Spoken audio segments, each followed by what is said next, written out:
थंडीमध्ये सकाळचे व संध्याकाळचे तापमानातील तफावत आणि रात्रीचे कमी झालेले तापमान या दिवसात दिवस व रात्रीच्या तापमानात मोठा फरक असतो. यामुळे अन्नद्रव्यांचे अपटेकला अडचणी येतात. फुलं व फळं गळचे प्रमाण वाढते. फ्लोरिंग स्टेजमध्ये अडचणी येतात. द्राक्ष बागांमध्ये रोगराई वाढते व बागांवर अजैविक ताण येतो. या समस्यांकरता प्रशांत सरांनी उपाय सांगितले आहेत. नमस्कार मित्रांनो, ईशा ॲग्रोचा संस्थापक, PMPT टेक्नॉलॉजीचा संशोधक प्रशांत नंदरगीकर.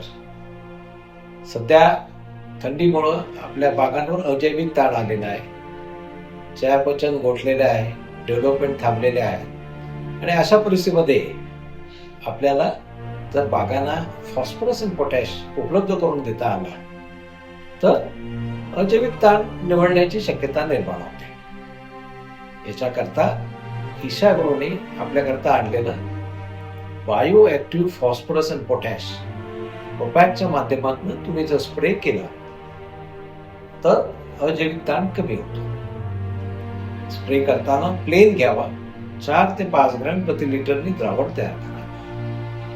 कुठल्याही स्टेजला तुम्ही प्रोपॅकचा वापर करू शकता.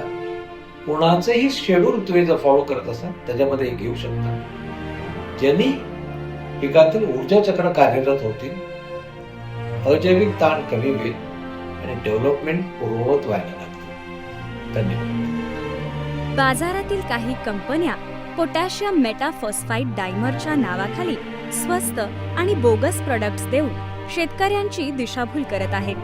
पेटेंट मार्क असलेले ईशा ॲग्रोचे प्रोपॅकच वापरा. आज वेळ आहे, त्वरा करा.